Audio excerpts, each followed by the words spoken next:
The views and opinions expressed in this program are those of the individuals involved and do not necessarily reflect the official policy or position of Radyo Agri 90.1 FM management. The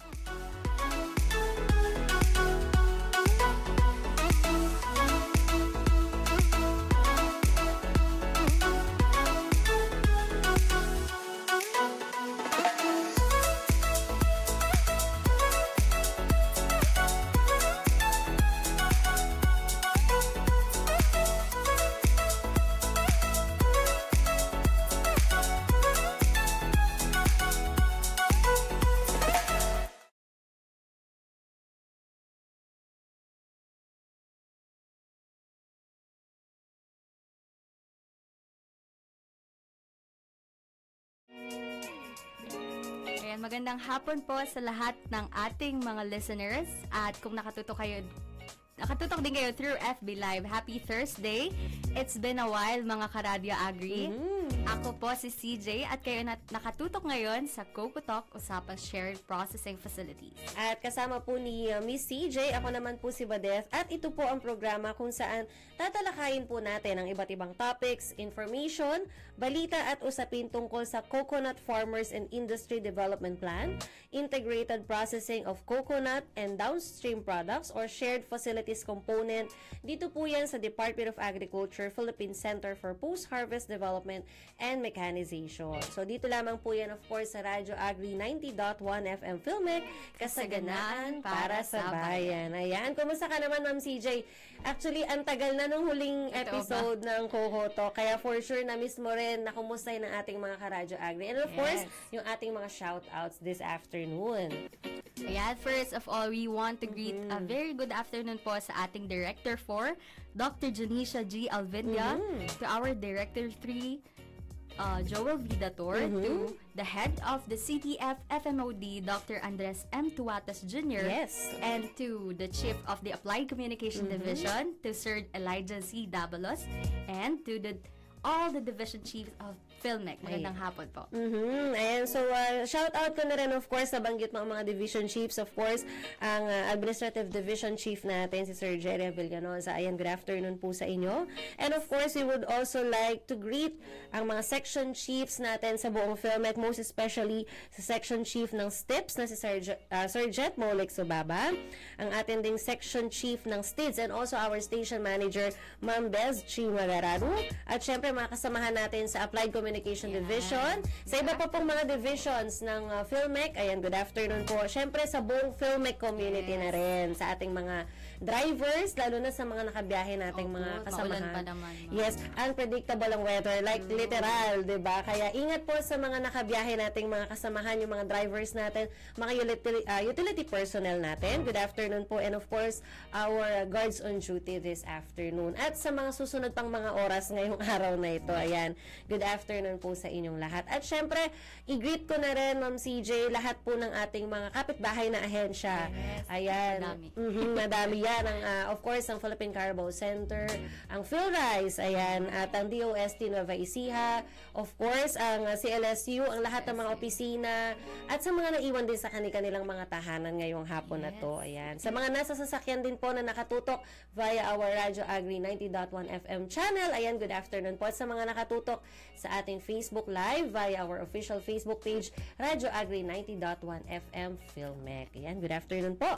Ayan, bago ang mga updates sa mga naging activities ng CFIDP nitong mga nakalipas na buwan, at bago natin i-share sa ating mga karadyo Agri ang mga pwede nilang abangan sa Coco Talk sa ating mga future episodes. Yan.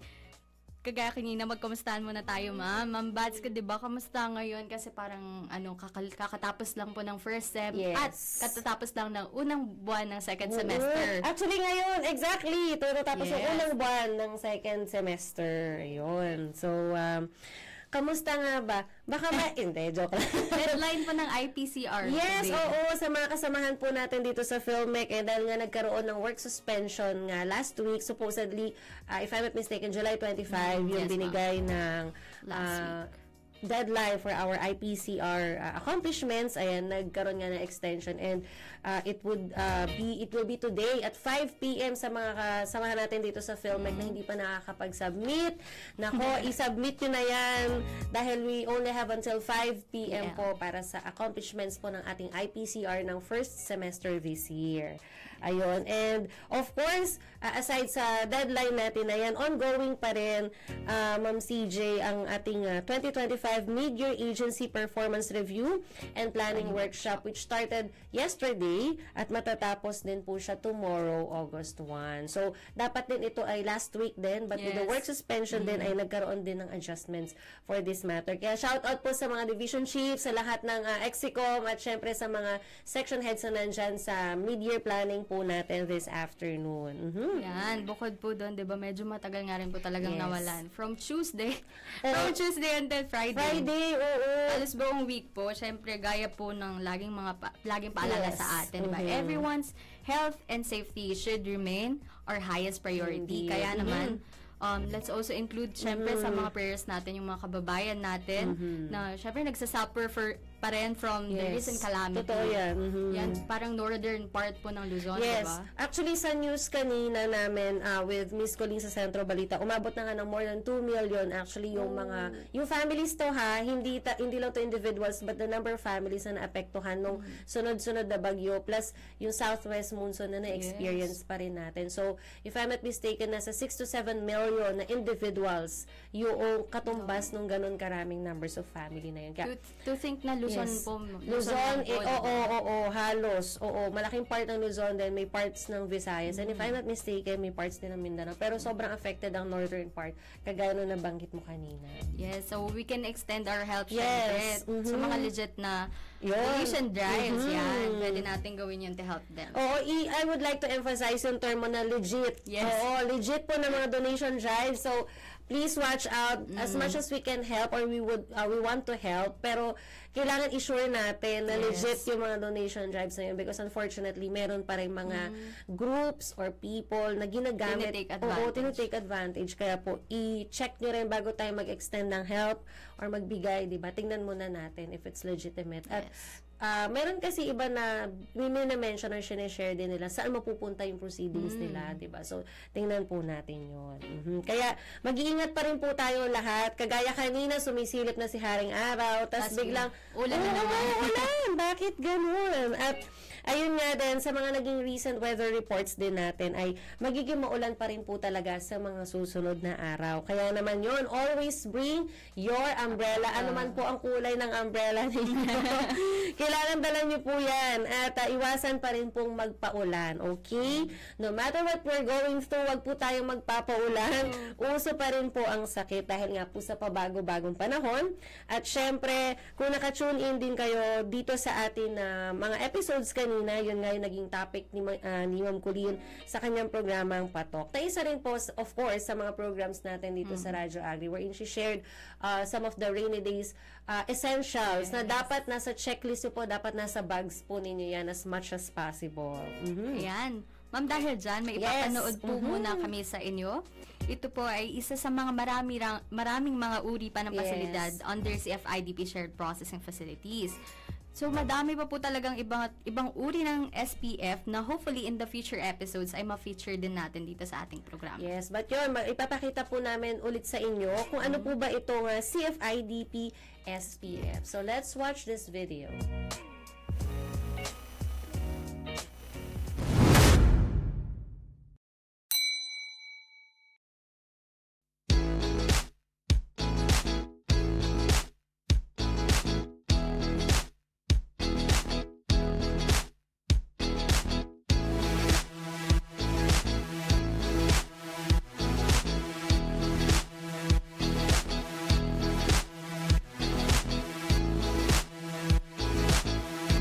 Isa sa mga pangunahing programa na ipapatupad sa ilalim ng Coconut Farmers and Industry Development Plan ay ang pagtatayo ng mga pasilidad na tatawaging Shared Processing Facilities para sa pinagsama-samang pagproseso ng mga produkto mula sa niyog.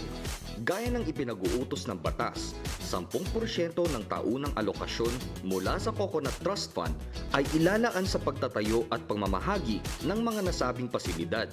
Hangarin ng programang ito na pataasin ang halaga ng niyog sa lokal at international na pamilihan.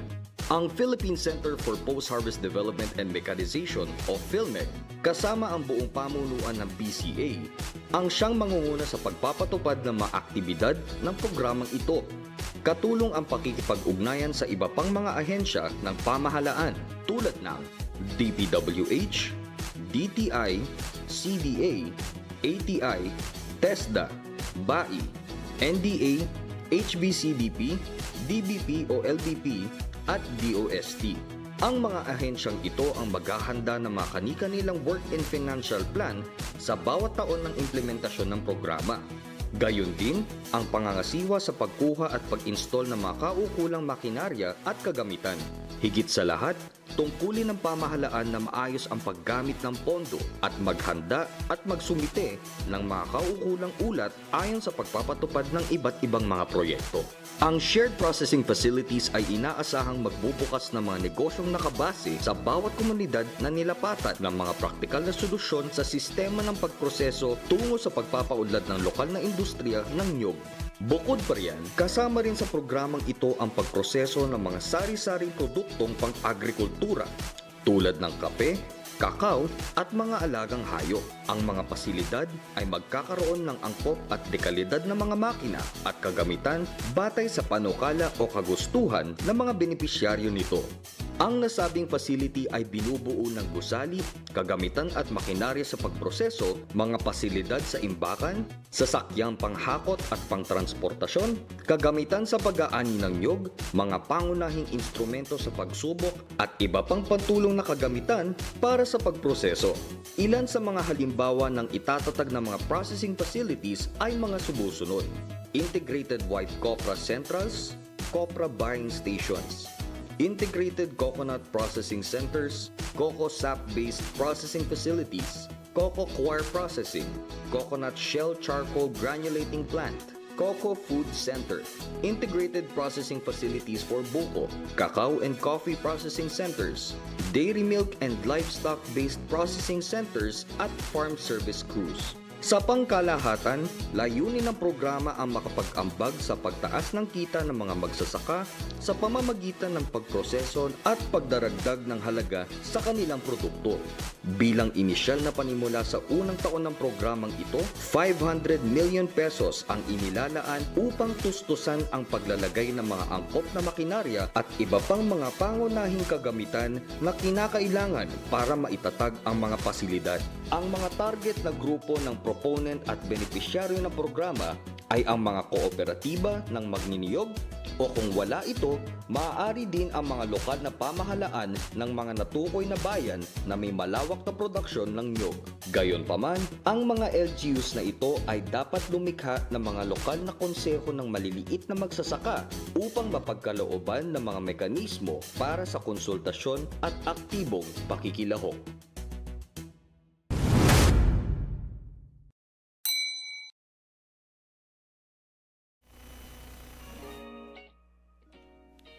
And we're back, and as we promised po, we'll try to give the preview of our future Coco Talk episodes.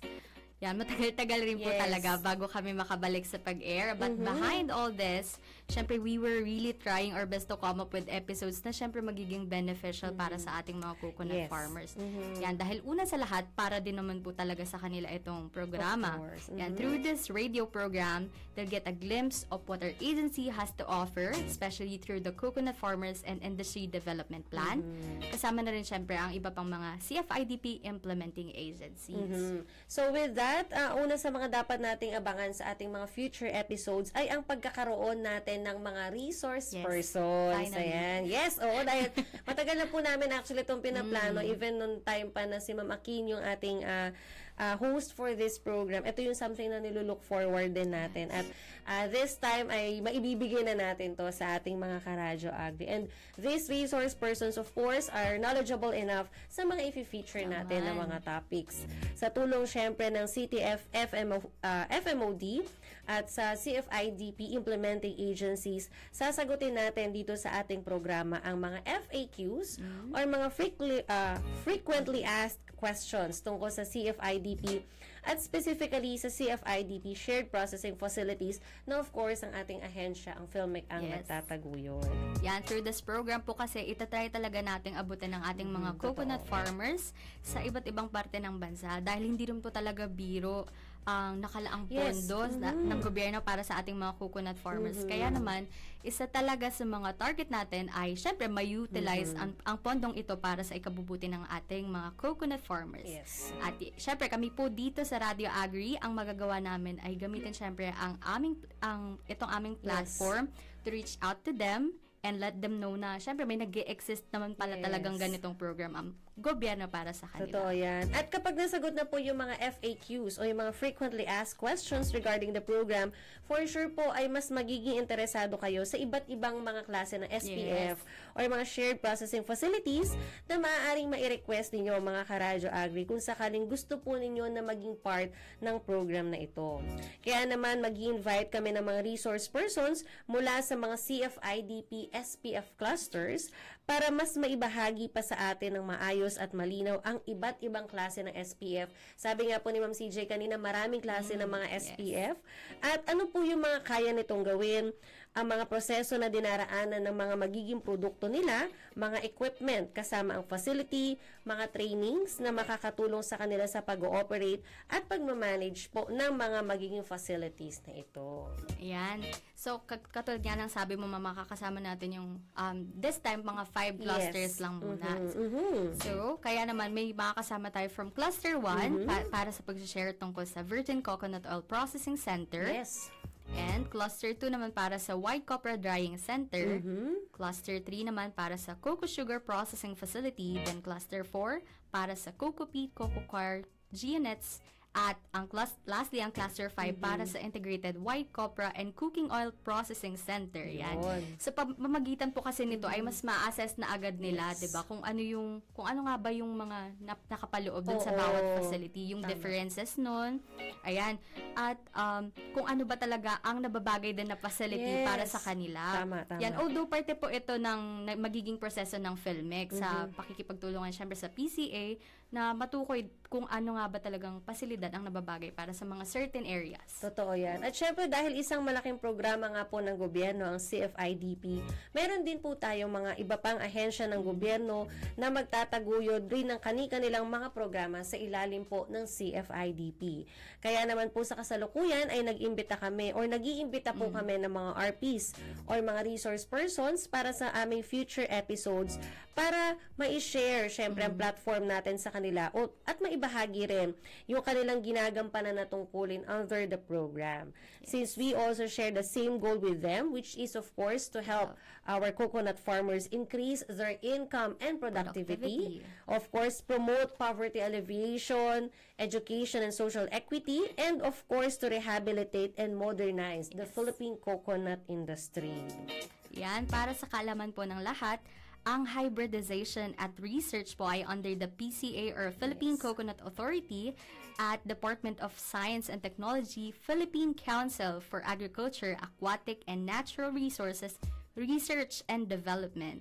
Yan, samantala, ang mga trainings naman po ay pinangunahan ng Technical Education and Skills Development Authority o TESDA at ng ATI or the Agricultural Training Institute. Yan. At ang marketing naman po, marketing at promotion naman ng coconut products ay pinangunahan po ng Department of Trade and Industry. And the crop insurance naman ay pinangunahan syempre ng Philippine Crop Insurance Corporation or PCIC.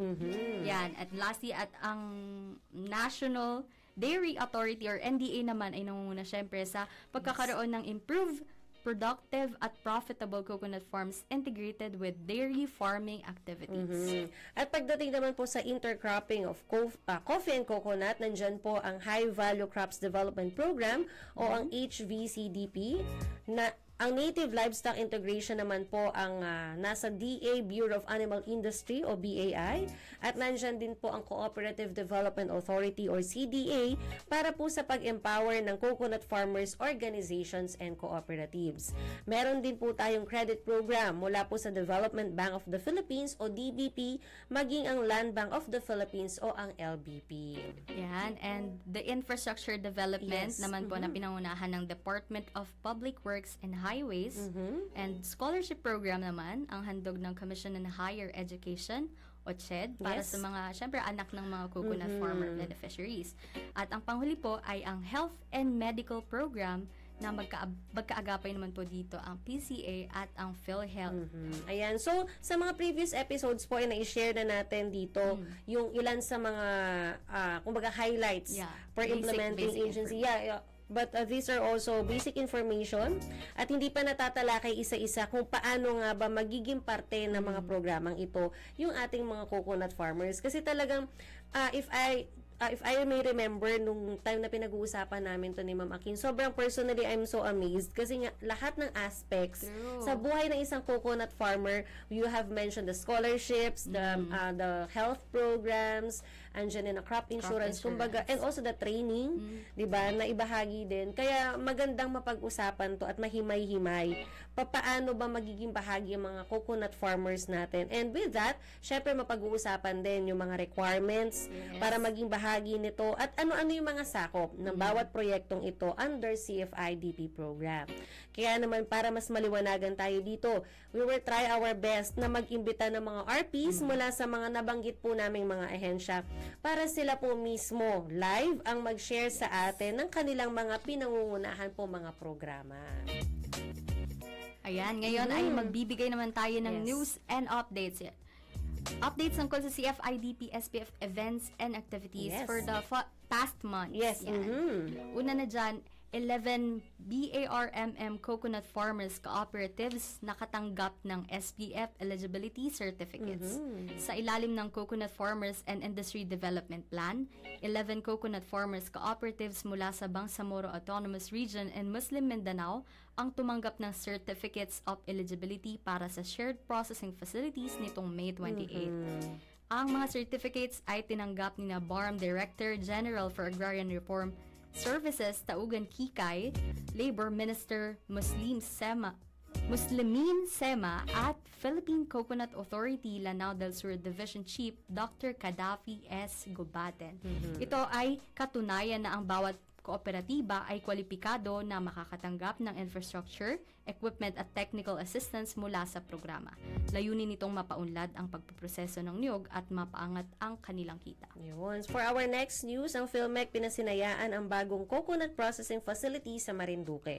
So sa pangunguna po ng PhilMec, kasama ang iba pang mga CFIDP implementing agencies, formal nang binuksan ang White Copra and RBDO processing facility sa Marinduque nito naman pong June 10. Ang nasabing pasilidad ay nagkakahalaga ng 38 million pesos at ito po ay formal na tinanggap ng Provincial Local Government ng Marinduque sa pangunguna ni na Governor Presbitero Velasco at ni Mr. Edelberto de Luna mula naman po sa Provincial Agricultural Office. Ayan, PhilMec lumahok sa interagency meeting ng CFIDP. Lumahok ang PhilMec sa second National Interagency Technical Committee meeting para sa CFIDP na ginanap sa PCA Main Office sa Quezon City noong June 25. Tinalakay dito ang revised CFIDP 2024 to 2028 na inaprubahan ni Pangulong Ferdinand Marcos Jr. noong May 21, kasama ang pagtatayo ng shared processing facilities sa pangunguna ng PhilMec. And for our next news, testing and commissioning ng SPF equipment sa Ilocos Norte isinagawa. Nagsagawa ang PhilMec ng testing at commissioning ng machineries at equipment sa VCO and Flour Processing Center sa Kaparispisan, Pagudpud, Ilocos Norte nito naman pong July 8 hanggang 10. Layunin nito na siguraduhin ang lahat ng kagamitan ay wastong na i-install at gumagana ng maayos para sa ligtas at effective po nitong operation bago tuluyang simulan ang operation ng naturang pasilidad. Yan. Filmex CTF-FMOD nagkaroon ng technical observation at partnership engagement sa Laguna.